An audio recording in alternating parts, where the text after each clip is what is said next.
this is Samuel Kolak at Ledgable.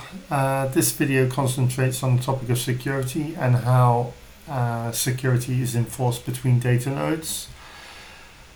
One of the key aspects of our service is that we encrypt data between data nodes on the TCP/IP socket level, so that your communications and in fact communications to devices that try to impersonate data nodes is restricted.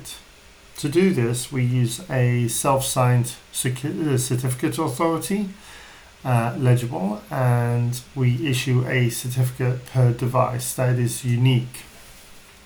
An example of this is the node that we just created a day or so ago. Basically, you'll notice the fact that under certificates there is now a new entry, there's B0, F6A, and so on and so forth. This actually corresponds to a certificate. If you click the green button here and download, you'll receive a file which basically is a full signed certificate. This certificate is used to receive communications, and any device attempting to communicate requires to have this certificate before attempting to communicate to this data node. If we look at this device specifically on the data node, basically if we look at the certificate, certificates are automatically downloaded when configurations are changed. So if we look at this, there's a directory called certs which contains the certificates. You'll notice that there are four files, a text file of course, which can be ignored. The indexer is used. The indexer certificate is actually a certificate which communicates to the configuration services of Ledgable. And then you'll notice that there are two files, a file 16C7E and 59, and this is specifically to this example, but basically this allows that this data node which we created yesterday can talk to these systems, and it's done so because basically the configuration for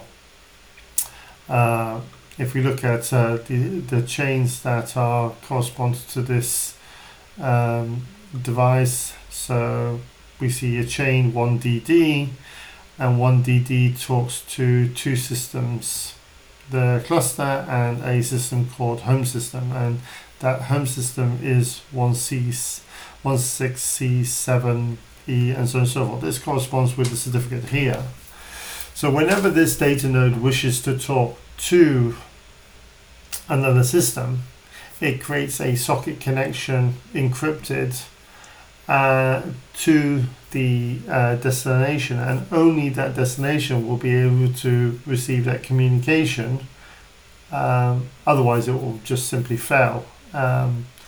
Attempts to actually communicate will result in invalid requests, and it will disconnect the channel. We will go into a lot more detail on the security aspect in the further videos, but this is just a short video to explain how we enforce security on the server between data nodes. Thank you for listening, and stay tuned for more videos coming soon.